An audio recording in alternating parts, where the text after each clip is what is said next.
إما يبلغن عندك الكبر أحدهما أو كلاهما فلا تقل لهما أف ولا تنهرهما وقل لهما قولا كريما. اگر تمہارے ماں باپ میں سے کوئی ایک یا دونوں بڑھاپے کو پہنچ جائے تو ان کے سامنے اف نہ کہو. جب ان کے سامنے جایا کرو اپنے نظر کو نیچی کر لو. اگر کوئی بات کہے تعظیم سے سنو, ان کے سامنے جوڑ کے نہ بولو. میرے رب نے ارشاد فرمایا اگر تم اپنے رب کو راضی کرنا چاہتے ہو, اپنے نبی کو راضی کرنا چاہتے ہو, جنت حاصل کرنا چاہتے ہو تو دنیا میں تمہیں جا کر سجدے دن رات کرنے کی ضرورت نہیں, دن رات روزے رکھنے کی ضرورت نہیں, دن رات حج کرنے کی ضرورت نہیں, صدقہ کرنے کی ضرورت نہیں, دنیا کی ساری چیزوں کو راہ خدا میں قربان کرنے کی ضرورت نہیں. اگر تم چاہتے ہو کہ تیرا طرف تجھ سے راضی ہو جائے جب تم اپنے گھر جایا کرو, اپنی ماں کے چہرے کو دیکھو, اپنے باپ کے چہرے کو دیکھو, دل میں محسوس کرو یہ میرے ماں باپ ہیں جس کے ذریعے ہم دنیا میں آئے, جس نے ہمیں 9 مہینے اپنے پیٹ کے اندر پالا ہے, اپنے سینے کے دودھ کو ہمیں پلایا ہے, تکلیفیں برداشت کی ہے, مصیبتیں اٹھائی ہے, رات کی ٹھٹرتی ہوئی موسم میں کیلی جگہ پر خود سوئی ہے, مجھے اپنے سینے میں سلائی ہے. میں بیمار پڑ جاتا تھا, میری ماں چیز چلا کر اٹھتی تھی, رات بھر اپنے آنچل میں بٹھا کر ہماری پرورش کرتی تھی. میں بیمار پڑتا تھا, میرا باپ دوڑتے ہوئے ڈاکٹر کے پاس لے جا کر خود کام دھندے چھوڑ کر میری پرورش میں لگا تھا. میں مصیبت میں تھا, میری انگلی پکڑ کر چلنا سکھایا. میں پریشانی میں تھا, میں ہاتھ نہیں ہلا سکتا, میرے باپ نے لقمہ بنا کر کھلایا. میں چل نہیں سکتا تھا, میرے باپ نے چلنا سکھایا. میں دنیا میں بول نہیں سکتا تھا, میری ماں نے مجھے بولنا سکھایا. اور میرے بھائیو اللہ کی قسم جب یہ سوچ کر اپنے ماں کے اور اپنے باپ کے چہرے کو محبت سے دیکھیں گے, میرے رب کے محبوب نے فرمایا, میں قسم خدا کر کھا کر کہتا ہوں, یہ میرے رب کے محبوب نے فرمایا, میں قسم کھا کر کہتا ہوں, رب کے جلال کی قسم کھا کر کہتا ہوں, اس انسان کے اعمال میں ایک حج مقبول کا ثواب اسی وقت لکھ دیا جاتا ہے. 2, 4, 5, 7 لاکھ روپے خرچ کر کے لوگ حج کرنے جاتے ہیں. اس کا حج قبول ہے یا نہیں ہے اس کی کوئی گارنٹی نہیں, لیکن اس کی گارنٹی ہے کہ اگر کوئی انسان اپنے ماں باپ کے چہرے کو محبت سے دیکھا ہے, اللہ کی قسم اس کے اعمال میں حج مقبول کا ثواب لکھ دیا جاتا ہے. ایک صحابی کھڑے گئے, یا رسول اللہ ایک بار دیکھا ماں باپ کے چہرے کو, ایک حج کا ثواب ہے, اگر زیادہ مرتبہ دیکھا, میرے رب نے فرمایا, میرے محبوب نے فرمایا, اگر تم 1000 بار بھی اپنے ماں باپ کے چہرے کو دیکھو گے اللہ 1000 حج مقبول کا ثواب تمہیں عطا کرے گا. اور میرے بھائیوں بہت سارے حضرات ایسے بھی کہتے ہیں کہ میرے باپ کو بدھی نہیں ہے, عقل نہیں ہے. میں مانتا ہوں کچھ ماں باپ جہالت کی وجہ سے عقل مند نہیں ہوتے یا بڑھاپے کی وجہ سے بچپنے کی طرف چلے جاتے ہیں. یاد رکھیے گا, ہمیشہ یاد رکھیے گا کہ جو انسان کی عمر 40-50 سال سے اوپر چلا گیا اس انسان کے اندر بچپن والی بچوں والی صفت آنی شروع ہو جاتی ہے. بچوں والی زیادہ بولنے کی عادت, بکر کرنے کی عادت, بات بات میں ناراض ہونے کی عادت, یہ عادتیں بوڑھے لوگوں کے اندر آتی ہے. یہ قرآن اور حدیث کہتا ہے.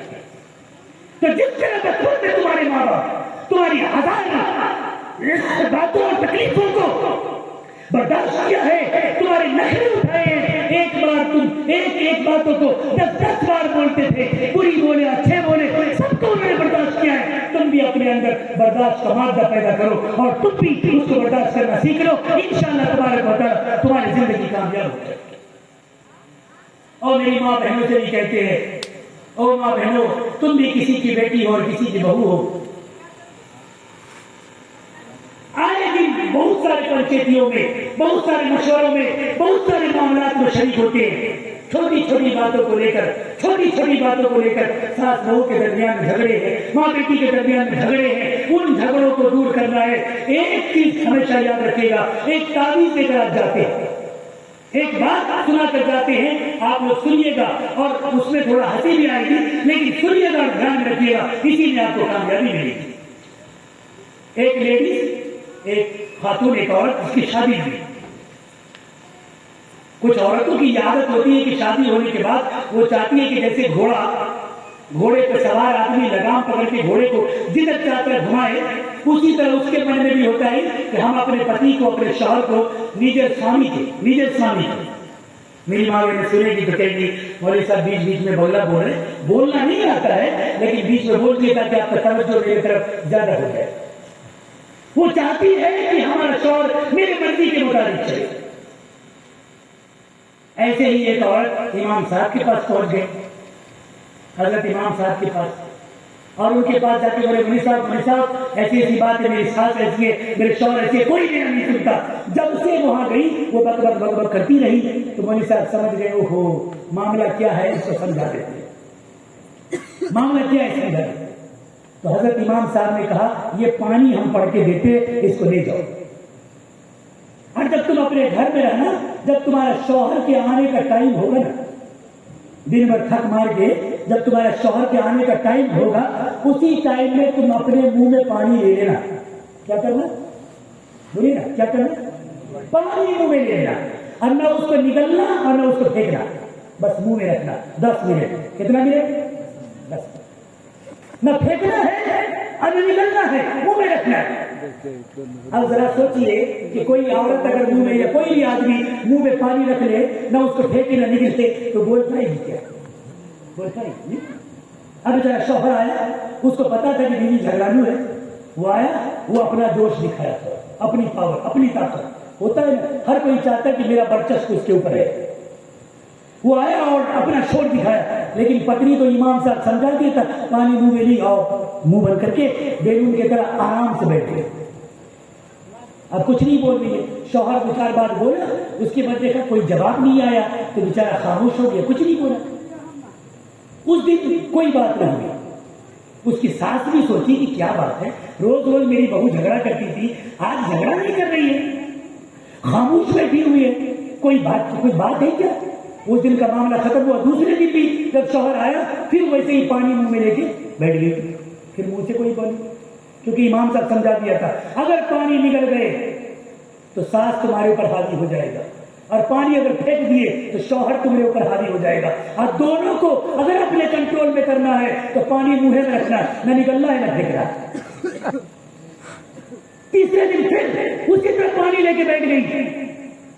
اب بیچارہ تھکا ماندہ جب آیا اور دیکھا کہ ویسے ہی خاموش خسرے بیٹھی ہے، ادھر ساس بیچاری آئی، ادھر سے شوہر بیچارہ آیا، اس کے بغل میں گئی، بہو کیا بات ہے، تم 3 دن سے کچھ نہیں بولتی ہو، کیا کوئی تکلیف ہے یا کوئی پریشانی ہے؟ روز تم جھگڑتی تھی، گھر کا ماحول بڑا افراتفری والا ہوتا تھا، روز جھگڑا کرتی تھی، 3 دن سے کچھ نہیں بولتی ہو، آخر بات کیا ہے؟ کوئی تکلیف ہوئی ہے؟ ایک کام کرو، آج سے تم جیسے چاہو ویسے رہو، جیسے تم چاہو گی ویسے ہی ہم لوگ چلیں گے، لیکن کچھ تو بولو، منہ تو کھولو، ایسا تو کچھ بولو جس سے کم گھر کا ماحول صحیح ہو. وہ بیوی سمجھ گئی، وہ کام کر کے میرا پانی توڑتے ہوئے صبح میں 1.25 کلو رسگلہ اور 151 روپیہ لے کے امام صاحب کے پاس صبح میں حاضر ہو گئی.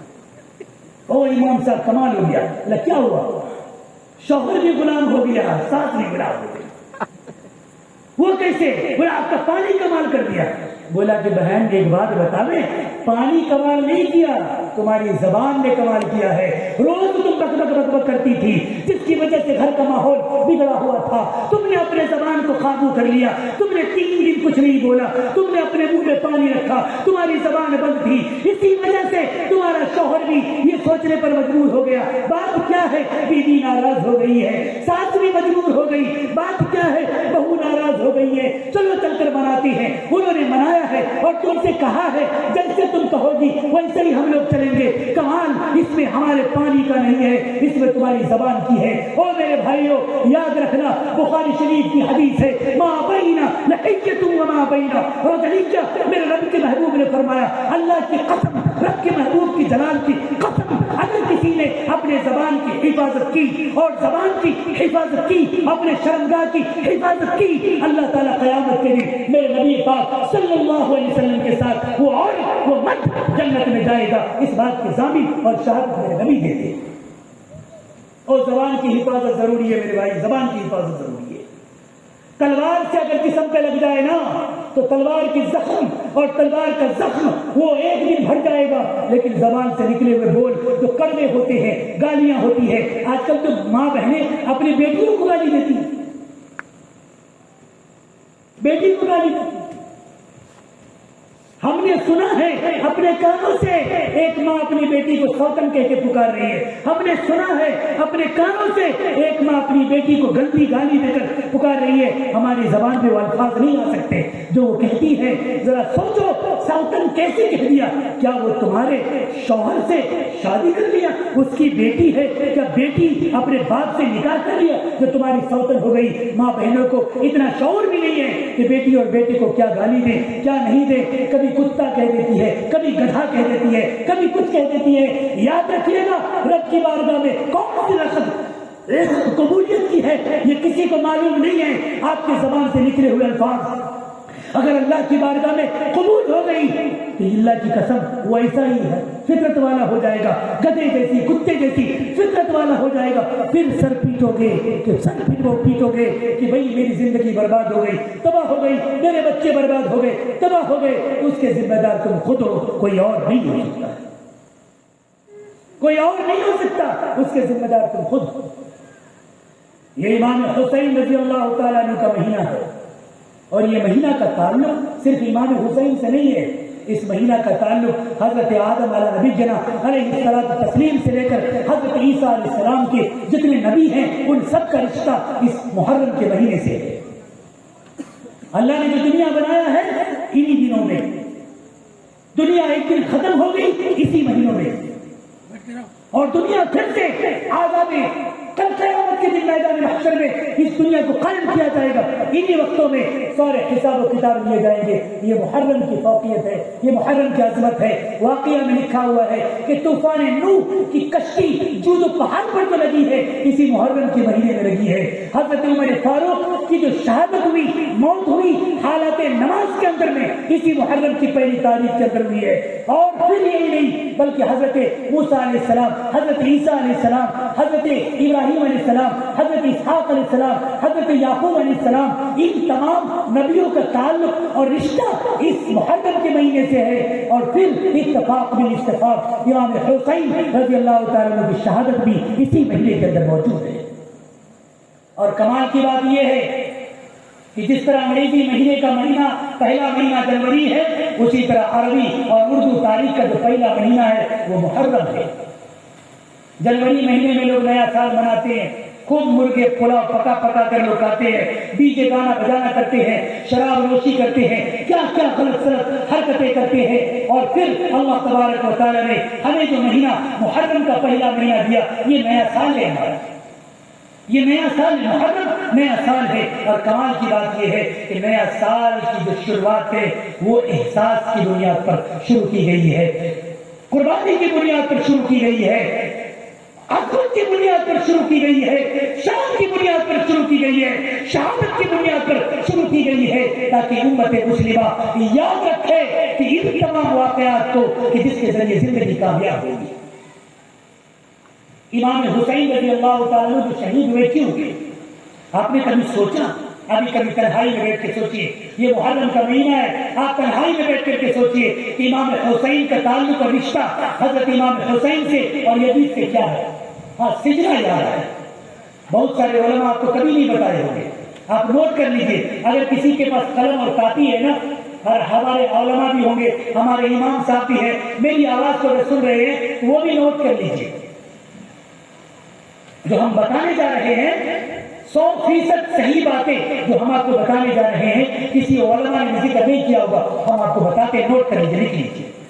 عبد مناف ایک شخص ہے، اس کے گھر میں جو جڑواں بچہ پیدا ہوتا ہے، جو جڑواں بچہ، اور کیسا جڑواں؟ جیسے آج کے زمانے میں آپ دیکھے ہوں گے بہت سارے بچے جو ماں کے شکم سے پیدا ہو کر آتے ہیں، کسی کا سر ایک دوسرے سے جھکا ہوتا ہے، کسی کا بدن جھکا ہوتا ہے، کسی کا بازو جڑا ہوا ہوتا ہے، ایسے بہت سارے بچے آپ لوگ دیکھتے میں بھی، سوشل میڈیا میں بھی، دیگر میڈیا میں بھی، پرنٹ میڈیا میں بھی آپ دیکھے ہوں گے۔ عبد مناف کے گھر میں 2 بچہ جنم ہوئے، جڑواں، دونوں کا پیٹھ آپس میں جوائنٹ تھا، پیٹھ ہوتا ہے یہ پیٹھ، دونوں کا جوائنٹ تھا، چپکا ہوا۔ عبد مناف کے دل میں یہ خیال آیا کہ یہ جو بچہ جڑواں بچہ ہے، اس کو تیز تلوار کے ذریعے الگ کیا جانا چاہیے، ہو سکتا ہے کہ ان میں سے کوئی ایک بچ جائے۔ تو مکہ کی سرزمین میں مکہ کے صحن پر لے گئے، اس بچے کو بٹھایا اور تیز دھار والی تلوار سے دونوں بچے کو پیٹ کے ذریعے، اب اس زمانے میں کوئی ڈاکٹر تو نہیں ہوتے تھے، سول سرجن تو نہیں ہوتے تھے کہ سرجری کر کے اس کو الگ کرتے تھے، ان کے دماغ میں یہ خیال آیا، تیز تلوار کے ذریعے ان دونوں کو الگ کر دیا گیا، اور اللہ کا کرم ایسا ہوا کہ دونوں بچہ زندہ رہ گئے۔ ایک کا نام رکھا ہاشم، یاد رکھیے گا، ایک کا نام کیا رکھا؟ ہاشم، اور ایک کا نام رکھا، ایک کا نام امیہ، یاد رکھیے۔ عبد مناف کے دو جڑواں بیٹے، ایک کا نام ہاشم اور ایک کا نام امیہ۔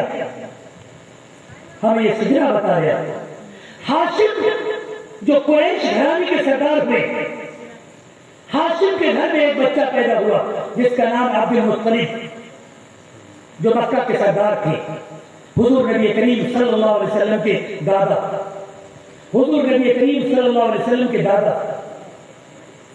عبد مناف کا بیٹا ہاشم، ہاشم کا بیٹا عبد المطلب، عبد المطلب کا بیٹا عبداللہ، ابو طالب اور عبداللہ، عبداللہ کا بیٹا محمد رسول اللہ، اور ابو طالب کا بیٹا حضرت علی، حضرت علی کا بیٹا امام حسن اور حسین۔ اب آپ اسی چیز کو دیکھیے کہ ہاشم کے ساتھ جو جڑواں بیٹا پیدا ہوا تھا اس کا نام امیہ، امیہ کا بیٹا ابو سفیان، ابو سفیان کا بیٹا امیر معاویہ رضی اللہ تعالیٰ عنہ، امیر معاویہ کا بیٹا یزید۔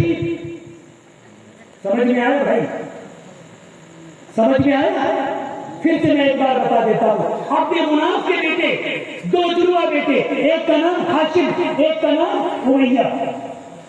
امیہ کے گھر میں جو بیٹا پیدا ہوا اس کا نام ابو سفیان، ابو سفیان کا جو بیٹا ہوا وہ امیر معاویہ، اور امیر معاویہ کا جو بیٹا ہوا اس کا نام یزید۔ اور ادھر ہاشم کے گھر میں جو بیٹا پیدا ہوا عبد المطلب، عبد المطلب کا بیٹا عبداللہ ابو طالب، اور عبداللہ کا بیٹا محمد رسول اللہ، ابو طالب کا بیٹا حضرت علی، اور حضرت علی کا بیٹا حضرت امام حسن اور حسین۔ ذرا آپ سوچئے، ایک ہی نسل کے یہ لوگ ہیں۔ اگر امام حسین کا رشتہ حضرت یزید کے ساتھ دیکھا جائے، امام حسین کا رشتہ اگر یزید کے ساتھ دیکھا جائے تو ایک طرف سے ماموں بھگنا کا ہے اور دوسرے طرف سے نانا اور ناتی کا بھی ہے، ایک ہی نسل کا، ایک ہی جگہ کا، ایک ہی دادا کے یہ دو نسل ہے، یہ دونوں بچے ہیں، وہ بھی مسلمان ہیں، یہ بھی مسلمان ہیں، وہ بھی ایمان والے، یہ بھی ایمان والے ہیں، لیکن مزار یہ ہے کہ امیر معاویہ کو دنیاوی آرائشیں پسند تھی۔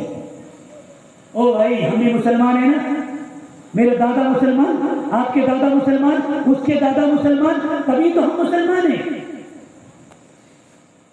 عبد مناف کے بچے ہیں، صحابہ کے بیٹے امیر معاویہ کے بیٹے ہیں، صحابہ حضرت امیر معاویہ ہیں، ایک ایسے صحابی جو جنگ بدر میں اللہ کے پیارے رسول صلی اللہ علیہ وسلم کی طرف سے کفار مکہ کے اوپر سب سے پہلا تیر چلانے والا شخص حضرت امیر معاویہ ہے، اس کا بیٹا ہے یزید۔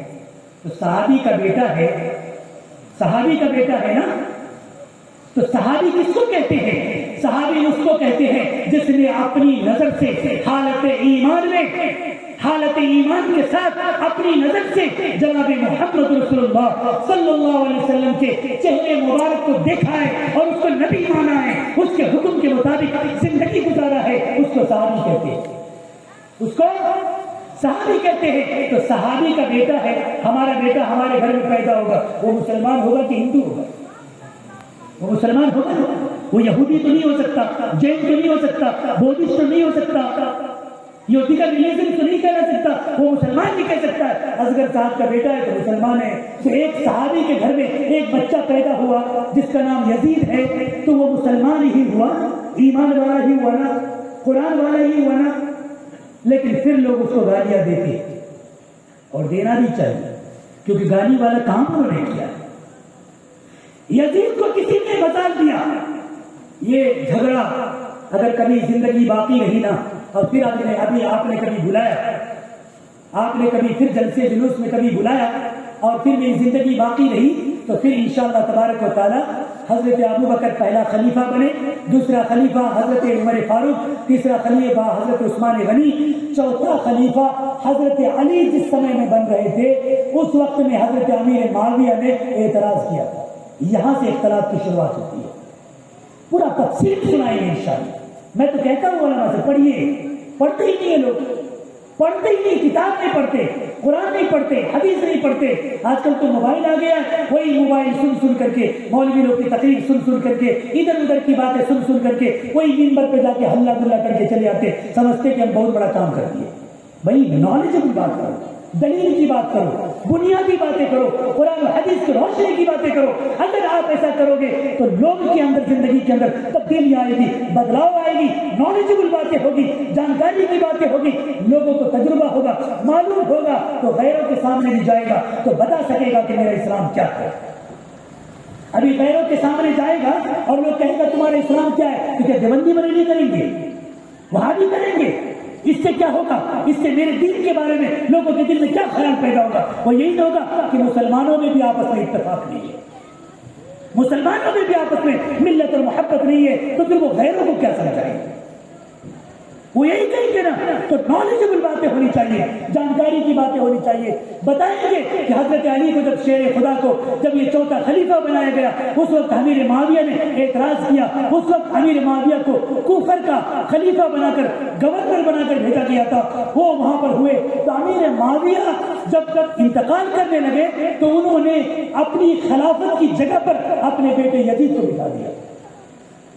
امیر معاویہ نے اپنی خلافت کی جگہ پر، اپنے تخت و تاج کی جگہ پر یزید کو بٹھایا، جس پر حضرت صحابہ اکرام نے اعتراض کیا. کہا کہ حکومتیں جو ہوتی ہے، خلافتیں جو ہوتی ہے، یہ کسی کے باپ کی جاگیر نہیں ہوتی کہ باپ مر گیا تو بیٹا کو دے دیں. ایسا نہیں ہوتا. جو انسان کو تجربہ ہوتا ہے، جس کو علم ہوتا ہے، جس کو اللہ رسول سے محبت ہے، شعور والا ہے، اس کو خلیفہ بنانا چاہیے. تو اس وقت میں ابو یزید نے ایک کام کیا کہ انہوں نے اپنا ایک دھیرے دھیرے کرتے ہوئے اپنا ایک مضبوط فوج بنایا، ایک مضبوط فوج تیار کیا. اور فوج تیار کرنے کے بعد اس کے دماغ میں کسی نے ڈالا کہ اگر تم پوری دنیا کی حکومت کرنا چاہتے ہو تو آل رسول امام حسین سے تم بیعت کروا لو. اگر وہ بیعت تمہارے ہاتھوں میں کر لے گا تو پھر تم پوری دنیا کے اندر عالم اسلام کا پہلا اور اکلوتا خلیفہ ہو جاؤ. تو انہوں نے قاصد بھیجے اور کہا امام حسین سے کہ تم بیعت کرو، تم میری دعوت قبول کرو، تم میرے ہاتھوں میں اسلام کی بیعت قبول کرو. اور حضرت اس کے اندر، اس یزید کے اندر میں کچھ فطرتیں تھی. اور فطرتیں کیا تھیں جو آج ہمارے مسلمان بھائیوں کے اندر عام طور پہ پایا جاتا ہے؟ وہ فطرتیں تھی. اچھا ایک بات بتائیے، اگر کوئی انسان مسلمان ہے اور شراب پیتا ہے تو صحیح کر رہا ہے کہ غلط کر رہا ہے؟ غلط کر رہا ہے. ایمان کا تقاضا یہ ہے کہ شراب کو نفرت کی نظر سے دیکھا جائے. شراب حرام ہے، مطلب حرام. انما الخمر والمیسر ویصدکم عن ذکر اللہ وعن الصلاۃ. شراب کے ذریعے انسان اللہ کی عبادت سے، خدا کے ذکر سے دور ہو جاتا ہے. اگر کوئی آدمی مسلمان ہے تو سود کھانا چاہیے کیا؟ سود حرام، لینا بھی، دینا بھی، دلوانا بھی.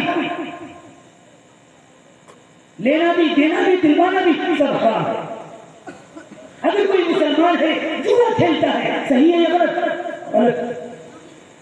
کوئی مسلمان ہے منمانے ڈھنگ سے جب چاہے نماز پڑھے، جب چاہے چھوڑ دے، صحیح ہے غلط؟ غلط. یہ ساری چیزیں، یہ ساری فطرتیں یزید کے اندر پائی جاتی ہیں. وہ پیدائشی کافر نہیں تھے، وہ تو پیدائشی مسلمان ہیں، ایک صحابی کا بیٹا ہے، لیکن دماغ کے اندر گندگی گھس گئی، دماغ کے اندر نفرتیں گھس گئی، دماغ کے اندر پاگل پن گھس گیا. دماغ کے اندر میں ساری دنیا کے عالم اسلام کا اکلوتا خلیفہ بننے کا جنون پیدا ہو گیا، اور یہ پاگل پنتی کی وجہ سے بے قصور لوگوں کو قتل عام کرنا شروع کر دیا. امام مسلم کے 2 بیٹے کو قتل کیا کوفہ کی سرزمین پر. 700 خط کوفہ والے نے امام حسین کو بھیجا، اس سے زائد خط، صرف اس لیے کہ آپ یہاں آئے، ہم اہل بیت کے ساتھ ہاتھ ملانا چاہتے ہیں اور ہم یزید سے وعدہ نہیں کرنا چاہتے، یزید کی خلافت میں رہنا نہیں چاہتے. اگر امام حسین آ جائیں تو ہم اس کو اپنا خلیفہ مانتے ہیں اور پھر ہم اس کے ہاتھ میں بیعت ہوتے ہیں. تو امام مسلم ہی پہلے شخص تھے جنہوں نے کہا تھا کہ آپ وہاں نہ جائیں، ہو سکتا ہے ان کی کوئی سازش ہو، وہ پہلے سے ہی پلاننگ کر رہا ہے کہ وہ آپ یا اس کی بیعت قبول کریں یا وہ آپ کو قتل کرا دے گا، تو ان کی کوئی سازش ہو آپ مت جائیں۔ امام حسین نے حضرت مسلم کو سب سے پہلے بھیجا کہ وہاں کا معائنہ کر کے آؤ، وہاں کا محاسبہ کر کے آؤ، پتہ کرو وہاں کے حالات کیسے ہیں۔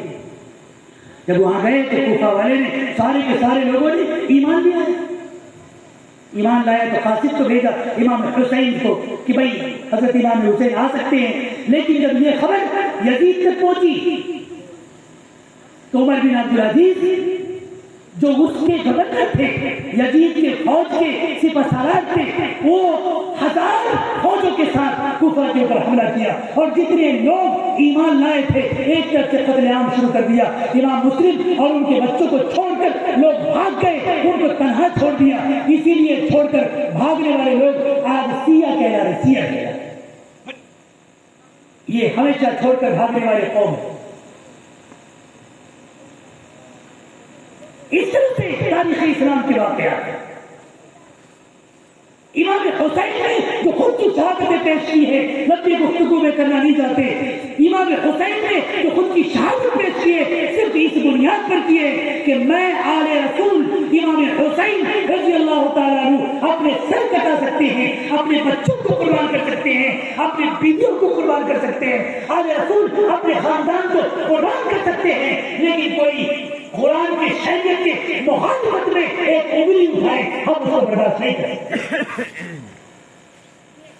آج تو ہم مسلمان وہی کر رہے ہیں، تعزیے کی شکل میں، ڈھول کی شکل میں الٹی سیدھی حرکتیں کر کے خود کو مسلمان کہتے ہیں۔ اور کمال کی بات ہے پورے ہندوستان میں دو یہ ٹائم میں مسلمان نظر آتا ہے، کیا بھائی صاحب؟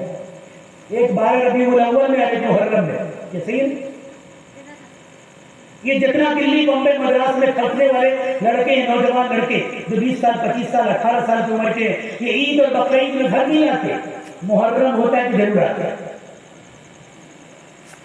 عید بقرعید میں گھر نہیں آتے، لیکن محرم ہوگا تو وہ ضرور آئیں گے، جینس پہن لیا، ٹی شرٹ پہن لیا، چشمہ پہن لیا، سر پہ وہ ہارا کپڑا باندھ لیا، ہاتھ میں بدی وغیرہ لٹکا لیا اور پھر کہیں گے یا حسین یا حسین، نماز لیا بھاڑ میں، ظہر کا ٹائم ختم، عصر کا ٹائم ختم، اذان ہو رہی ہے، ڈھول بج رہے اور پھر کہتے یا حسین۔ آپ ذرا سوچیے کبھی تنہائی میں بیٹھ کر کیا آل رسول نے ایسا کیا؟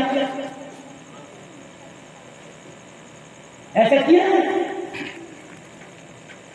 اللہ کے پیارے رسول نے فرمایا لوگوں محرم میں روزہ رکھو، روزہ حضرت آدم علیہ السلام سے لے کر عیسیٰ علیہ السلام تک سب نے محرم میں روزے رکھے، سب نے محرم میں روزے رکھے، سارے نبیوں نے، تمام نبیوں نے محرم کے روزہ رکھا ہے، ایک روزہ آدم علیہ السلام سے لے کر عیسیٰ علیہ السلام تک سب نے محرم کے روزہ رکھا ہے۔ اللہ کے رسول نے فرمایا کہ اللہ کے رسول نے فرمایا ہم اس سے بہتر کریں گے، ایک اور روزہ رکھیں گے۔ اللہ کے رسول نے فرمایا 9ویں 10ویں کو روزہ رکھو، اگر 9ویں 10ویں کو روزہ نہیں رکھ سکتے تو 10ویں اور 11ویں کے دن روزہ رکھو، روزہ رکھنا میرے نبی کی سنت ہے۔ اور میرے آقا نے فرمایا کہ جو محرم میں 9ویں 10ویں کے 2 دن کے روزے رکھتے ہیں اللہ پچھلے سال کے سارے گناہ اللہ اپنے فضل سے معاف کروا دیتا ہے۔ تو کون نہیں چاہے گا کہ روزہ رکھ کر کے ساری خطا کا بخشوائے؟ کون نہیں چاہتا ہے کہ روزے رکھ کر کے اپنے سارے گناہ کو معاف کروانے؟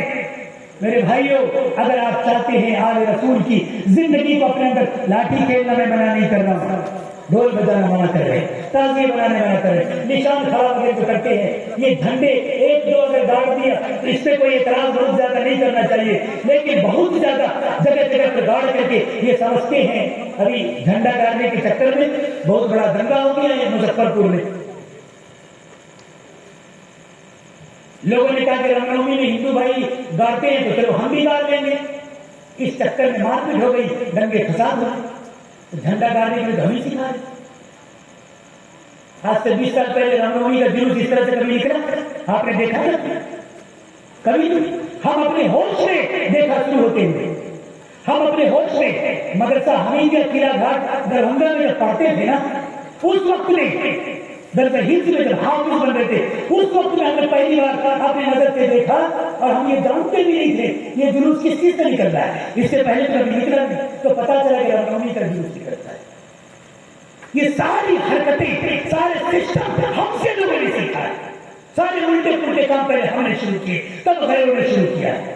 اور پھر آج رو رہے ہیں کہ غیر ہمارے اوپر ظلم کر رہے ہیں، آج رو رہے ہیں کہ میرے گھر میں آگ لگا رہے ہیں، آج رو رہے ہیں کہ میرے گھر کو جسیبی سے توڑا جا رہا ہے، بلڈوزر سے توڑا جا رہا ہے. یہ ساری خطا ہماری ہے، ساری گناہ ہماری ہے. بھئی غریب ہونے کے لیے دنیا میں آئے ہو. ایک بات ہمیشہ یاد رکھیے گا، علماء لوگ تقریر کرتے ہوں گے غریبی غریبی غریبی. ہم ایک ایسے شخص ہیں کھلے عام آپ سے کہتے ہیں کہ دنیا کا سب سے بڑا بدنصیب آدمی ہوگا جو غریبی میں مرے گا. خود کماؤ، خود کماؤ. مولوی صاحب مدرسہ چلانے کے لیے بھی چندہ چاہیے، اس کو کمائیے گا تب چندہ دیجیے گا. پیسہ رہے گا تب نہ دیجیے گا. مسجد بنانے کے لیے بھی پیسے چاہیے کہ نہیں چاہیے؟ بچوں کو اچھا تعلیم دینے کے لیے بھی پیسہ چاہیے کہ نہیں چاہیے؟ اچھا کھانا کے لیے بھی پیسہ چاہیے کہ نہیں چاہیے؟ اچھے گھر کے لیے بھی پیسہ چاہیے کہ نہیں چاہیے؟ اچھے بزنس کے لیے بھی پیسہ چاہیے کہ نہیں چاہیے؟ اچھا کپڑا پہننے کے لیے کیوں نہیں؟ میں تو کہتا ہوں بہترین کپڑے پہنے، بہترین گھر بنائیں، بہترین سنگ مرمر کے خوبصورت چادر ڈالیں، اچھے سے اچھے آپ اپنے گھروں کے اندر پلنگ لگائیں، شان و شوکت کی زندگی گزاریں، لیکن ان شان و شوکت میں اپنے رب اور رب کے محبوب کو نہ بھولیں. پیسے رہیں گے تبھی تو کسی مجبور کی مدد کر پائیں گے. پیسہ رہے گا تبھی تو کسی کے علاوہ بیچارگی، مجبوری اور بے بسی کی حالت میں کسی غریب بیٹی کی شادی میں مدد کر پائیں گے. آپ پیسے کمائیے، خود کمائیے. پیسہ کمائیں گے تو مضبوط نہیں ہوں گے. آج کے وقت میں جس کے پاس جتنا زیادہ پیسہ ہوتا ہے وہ مضبوط کہلاتا ہے. اور لوگ کہتے ہیں ایسی ویسی باتیں. میں تاریخ اسلام دلیل کے ساتھ کہتا ہوں کہ حضرت خدیجہ رضی اللہ تعالیٰ عنہا جب 40 سال کی عمر کی تھی اور حضرت محمد رسول اللہ صلی اللہ علیہ وسلم سے جب ان کی نکاح ہوئی تو 2 مرتبہ ان کی نکاح ہو چکی تھی. اور پھر 2 بار اس کا شوہر عتیق اور ابن عقیل، عتیق پہلا شوہر کا نام عتیق اور دوسرا شوہر کا نام عقیل، یہ دونوں کا انتقال ہو گیا تھا. ان کے پاس بہت تھا. وہ خاتون عرب کے ملک میں سب سے عزت دار خاتون حضرت خدیجہ تھی. اور عزت دار کیوں تھی؟ کیونکہ اس کے پاس پیسہ بہت تھا. وہ اپنا پیسہ کسی صحابہ کو دیتے تھے، کسی شخص کو دیتے تھے، یہ لے جاؤ تجارت کرو، جو تم کو منافع ملے ہم کو بھی دینا اور تم بھی رکھنا، اور میرا جو اوریجنل مال ہے اس کو واپس کر دینا. یہ تجارت کرتے تھے. اللہ کے رسول صلی اللہ علیہ وسلم سے جب ان کی نکاح ہوئی، آج کے زمانے کے حساب سے علماء فرماتے ہیں، محدثین فرماتے ہیں کہ آج کے زمانے کے حساب سے اگر حضرت خدیجہ کے پیسوں کا اور اس کے مال و اسباب کا اگر شمار کیا جائے، کیلکولیٹ کیا جائے اور پتہ کیا جائے کہ کتنا تھا، تو آج کے زمانے کے حساب سے 50 ارب کی مالک تھی. کتنے کی؟ ارے بولو بھائی، 50 ارب روپے کی مالک تھی. اگر نہیں ہوتا ہے تو میں علماء سے کہتا ہوں پڑھیے کتاب کو، آپ کو پتہ چلے گا، لکھا ہے کتاب.